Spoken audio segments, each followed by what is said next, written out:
Hello, it is 595 week number 7. You are here, welcome.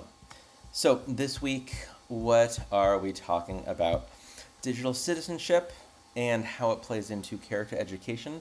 And then you have a pretty significant paper due this week. So, let's jump right in to it. As we look at digital citizenship in the context of character education, so like character education is like the bucket of 595 and like digital citizenship is in there. A lot of times people talk about it in inverse ways of like digital citizenship and then a component is like character education. We're not doing that. Character education is the goal of the course. Digital citizenship is a component of that. So try and think about it in kind of nesting dolls terms with that. And in today's landscape, I mean, obviously it's more important than ever. There's two organizations right off the bat that I want to make sure you are connected with. The first is Common Sense Media, just up the peninsula from me in San Francisco. They put out great content, great resources. As a parent, I use it for movies my kids want to watch that I've not heard of. I'm just like, I'll type in a movie and then CSM for Common Sense Media, and I get a really good overview that I have come to trust as a parent. Also, great resources around digital citizenship. Our school is a Common Sense Media partner school, so we get like weekly emails sent to a handful of parent and administrators and a handful of parents and administrators. I was going to say parent groups. Anyway, that's incredibly good. And then also, namely, the National Association of Media Literacy Education.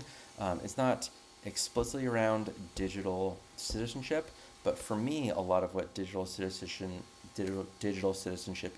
is about, that's a mouthful, is how we are creating and how we are consuming content and looking at the agendas of people that we are consuming media from, whether it's a TV show, a movie, or a TikToker that someone follows. Are they called TikTokers? I don't know. And what that agenda is, what they want us to feel or think, or if we create content, I should say, when we create content with our students or ourselves, what's the agenda? What do we want others to feel or think? How do we want to shift their beliefs in some way?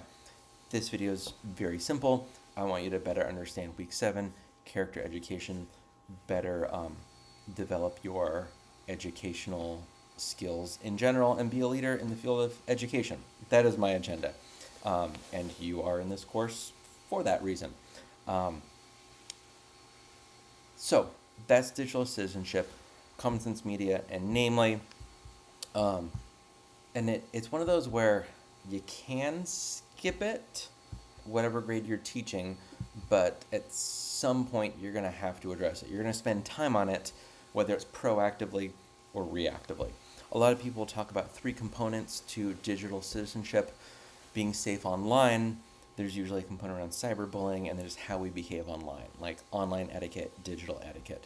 So, as an educator, we talk about how we can integrate this curriculum into our curriculum, how we fit it into like a morning meeting or an advisory, how we fit it into maybe an English class as we're writing. How do we write comments online? How do we email teachers? Right? Like that feels like a really natural way where it's embedded and not like an aside thing. Now go to your computer teacher and learn about digital citizenship. Really trying to make it part of the learning so it's just in time learning. And we know that when it's connected with prior knowledge, then learning becomes much stickier and we actually learn it. A big part of this, whatever your role is in schools, is to connect and collaborate with parents on this. As you're using digital tools, explain what you're doing and why you're doing it. If you're using digital citizenship, resources or curriculum, share what those are and why you're doing it, so that you just get that stronger partnership. Um, what else around this? The other thing, I guess I'll share one resource about it and then we'll move on to the paper. It's called Be Internet Awesome. Google started it on their own. There's kind of different pillars of online safety. They've since developed this entire curriculum that's really, really good. I tend to be along with that and Matt Miller and like ditch that textbook and just like kind of make your own thing. Like curriculum, like the textbook writer doesn't know your students, you know your students. And as Google for Education team has partnered with, I have it right in front of me, with Connect Safely, with the Family Online Safety Institute, and with the Internet Keep Safe Coalition. This is a really, really good resource. The curriculum in there is really solid. I like the way it's branded with being internet awesome. So the different kind of pillars of it is be internet smart, share with care, be internet alert, don't fall for fake, be internet strong, secure your secrets, be internet kind, it's cool to be kind, and be internet brave. When in doubt, talk it out. Right? If you get like in third grade, we'll talk about like websites that are green, yellow, and red. And so if you stumble upon a yellow or red website, just be like, talk with an adult, right? There's also games built into this.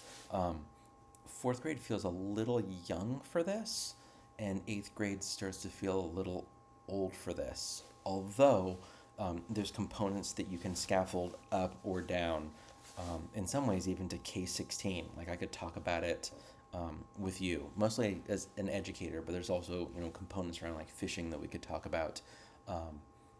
Yeah, so the game that goes with that is called Interland, and it walks you through. You get to play, and it's really, really good. So if you're looking for I should get started on this after learning about it in week 7, Google's Be Internet Awesome is a really good place to start. The other big part of this is week 7, assignment number 4, the Character and Ethics in Education Research paper. I just lost my notes. Where'd my notes go? Come on, friend. There they are. So you're going to do a 6 to 8 page research paper. It's going to be APA formatted. You're going to have a page of references. You're going to have a title page. Those will be APA formatted. Lots of resources in Canvas around APA formatting. And I'm basically going to go through the rubric as I was looking at like how to explain this. I just kept coming to like what the Google Doc was. The goal of it is to look at, as it's titled, the importance of character and ethics in education. And so the different kind of buckets and the way you're graded on the rubric is you're going to find an influential figure, whether it's a theologian, philosopher, practitioner, or psychologist that has contributed to the field of character education. You're going to discuss their contributions. Find a human, talk about them. Here's character education, check. Second bucket, second row on the rubric, the importance of character education in schools. It's like most of this course. Read through the rubric, check. Next part, you're going to, and this is what I think is the most interesting, most people are going to be pretty similar. Like I'm going to read like 20 of the same, here's why character education is important. You're going to be using at least 3 references, make sure they're properly cited, make sure they're in your references section. That's going to be pretty standard. You don't feel like you have to like write like a compelling narrative around this. The influential figure, there's going to be probably a dozen or so. Like some of you are going to pick the same one, and that's fun. Where it gets interesting for you and for me to be reading it is to propose an ethical framework that could be integrated into a character education program. You're going to describe what it might entail, and then you're going to talk about kind of the justification, like why we need to teach character education in today's classroom. You're going to include some rationale that is research-based. This is, again, where you can get those citations.